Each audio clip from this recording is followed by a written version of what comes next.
Indian talent సత్తా ఏంటో ప్రపంచానికి తెలిసొచ్చింది. అమెరికా టెక్ ఇండస్ట్రీని ఇండియా శాసిస్తోంది. సత్య నాదెల్లా, సుందర్ పిచాయ్తో పాటు ఇండియాకు చెందిన పలువురు టెక్ దిగ్గజాలు ప్రస్తుతం అమెరికా ఐటీ ఇండస్ట్రీని శాసిస్తున్నారు.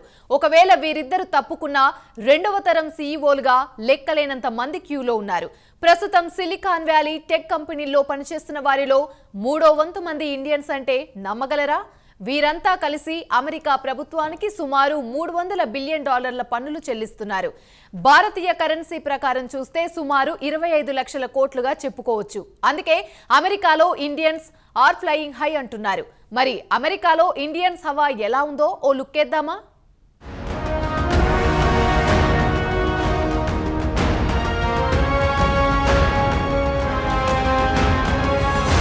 ఒకప్పుడు ఇండియా అంటే పేద దేశం, నిరాక్షరాస్యుల దేశమని విదేశీయులు ఎద్దేవా చేసేవారు. కేవలం 40 ఏళ్లలో సీన్ పూర్తిగా మారిపోయింది.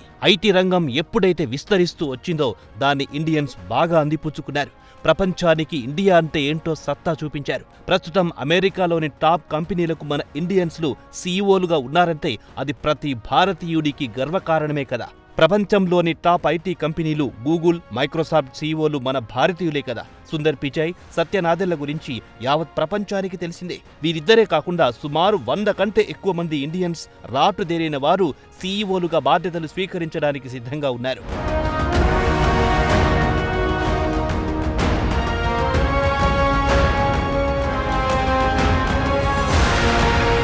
సత్య నాదెళ్లతో పాటు సుందర్ పిచాయ్ని తప్పిస్తే ఇతర టాప్ ఎగ్జిక్యూటివ్ల విషయానికి వస్తే Apple senior vice president operation Sabih Khan, Nvidia executive vice president worldwide operation Jay Puri, senior vice president enterprises, sales and business development Shankar Trivedi, Tesla chief financial officer Vaibhav Taneja, Google senior vice president Prabhakar Raghavan వీరంతా రెండవ తరం టాప్ కంపెనీలకు సీఈఓలుగా అర్హత కలిగిన వారు. వీరితో పాటు Meta vice president machine learning Sandeep Pandey, vice president product management Raghavan Srinivasan, storage major Micron chief business officer Sumeet Sadan, Salesforce president chief engineering officer Srini Tallapragada, Accenture విషయానికొస్తే chief executive officer North America Manish Sharma లేదా నాగ చంద్రశేఖరన్ ఇతన్ని కూడా 2 వారాల క్రితమే ఇంటెల్లో గ్లోబల్ ఆపరేషన్ చీఫ్ గా నియమించారు. కాగా ఇప్పటి వరకు ఈ హోదాలో 30 సంవత్సరాల పాటు సేవలందించిన కీవాన్ ఎస్పార్జాని రిటైర్మెంట్ తీసుకోవడంతో ఆయన స్థానంలో నాగ చంద్రశేఖరన్ను తీసుకోవాల్సి వచ్చింది.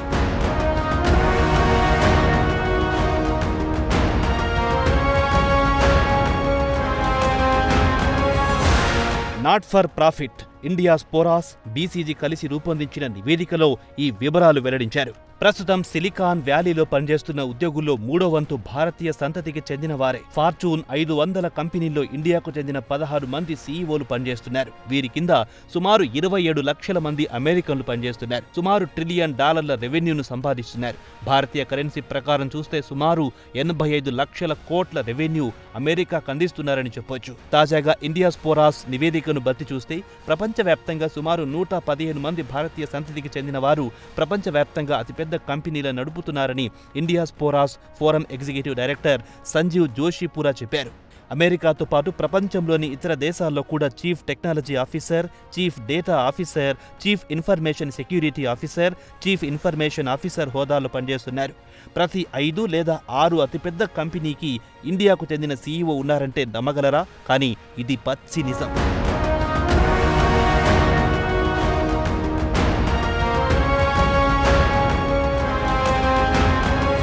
ప్రపంచ కుబేరుడు ఎలాన్ మస్క్ గురించి వేరే చెప్పాల్సిన పనిలేదు. ఈ ఏడాది జూన్లో అశోక్ ఎల్లుస్వామిని పొగడ్తలతో ముంచెత్తారు. రోబోటిక్ ఇంజనీర్గా ఆయన టెస్లాలో ఆర్టిఫిషియల్ ఇంటెలిజెన్స్ ద్వారా విజయవంతంగా నడపడంలో విజయం సాధించారు. టెస్లా కార్లకు ఆటో పైలట్ సాఫ్ట్వేర్ను తయారు చేసి ఇచ్చారు. కాగా ఎల్లుస్వామిని టెస్లా ఆటో పైలట్ టీంకి 2021లో మొట్టమొదటిసారిగా తీసుకున్నారు. ఆయన లేకుండా ఈ ప్రాజెక్టు విజయవంతం అయ్యేది కాదని ఎలాన్ మస్క్ అన్నాడంటే ఇండియన్స్ సత్తా ఏంటో తెలిసిపోతుంది కదా. చెన్నైలో బ్యాచిలర్ డిగ్రీ చేసిన స్వామి అమెరికాలో పీజీ చేయడానికి కార్నెగీ మెల్లన్ యూనివర్సిటీలో చేరారు. కాగా ఎల్లుస్వామి ఆటో పైలట్ సాఫ్ట్వేర్ విషయానికొస్తే తాను వేరే కార్ల కంపెనీని ఈ సాఫ్ట్వేర్ సరఫరా చేసుకుంటానని చెప్పుకొచ్చారు.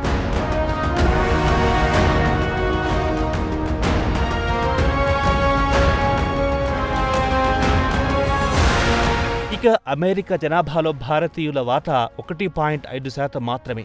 అయితే అమెరికాకు వీరంతా కలిసి $300 బిలియన్ అంటే సుమారు 25 లక్షల కోట్లు పన్నులు కడుతున్నారు. యావత్ దేశం కట్టే పన్నుల్లో భారతీయుల వాటా 6% వరకు ఉంటోంది. భారతీయులు కేవలం అతిపెద్ద మేజర్ కార్పొరేషన్లనే కాకుండా అమెరికా ఆర్థిక వ్యవస్థకు వెన్నుదన్నుగా నిలుస్తున్నారు. అలాగే సాఫ్ట్వేర్ కంపెనీల్లో కూడా హవా నడుస్తోంది. అమెరికాలో ఈ ఏడాది 648 యూనికార్న్ కంపెనీలు పనిచేస్తుంటే ఇక్కడ యూనికార్న్ అంటే $1 బిలియన్ రెవెన్యూ దాటిన కంపెనీలని అర్థం. వాటిలో 72 స్టార్టప్లు ఇండియన్లవే. వాటిలో ప్రధానంగా చెప్పుకోవాలంటే కేంబ్రిడ్జ్ మొబైల్ టెలిమాటిక్స్ సొల్యూజన్లను చెప్పుకోవచ్చు. ఈ కంపెనీల విలువ $195 బిలియన్ లెక్క కట్టారు. సుమారు 55,000 మంది ఈ స్టార్టప్లలో పనిచేస్తున్నారు.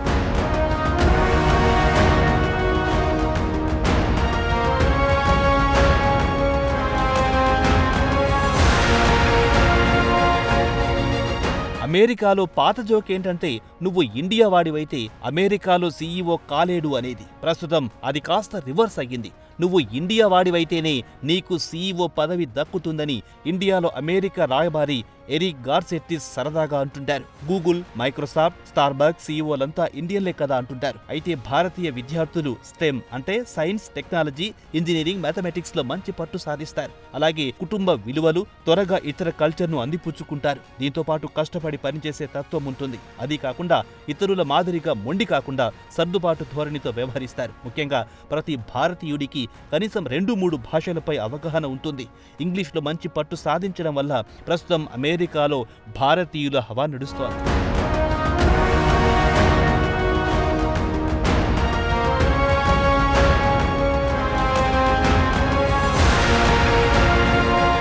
ఒక విధంగా చెప్పాలంటే మన దేశ ఆర్థిక వ్యవస్థను బలోపేతం చేయడంలో ప్రవాస భారతీయులు కీలక పాత్ర పోషిస్తున్నారు అనడంలో ఎవరికి ఎలాంటి అనుమానాలక్కర్లేదు. ప్రతి ఏడాది సుమారు $120 బిలియన్ వరకు తమ మాతృదేశానికి పంపుతుంటారు. వీరంతా విదేశాల్లో ఇండియన్ను గర్వపడేలా చేస్తున్నందుకు అభినందించాల్సిందే కదా.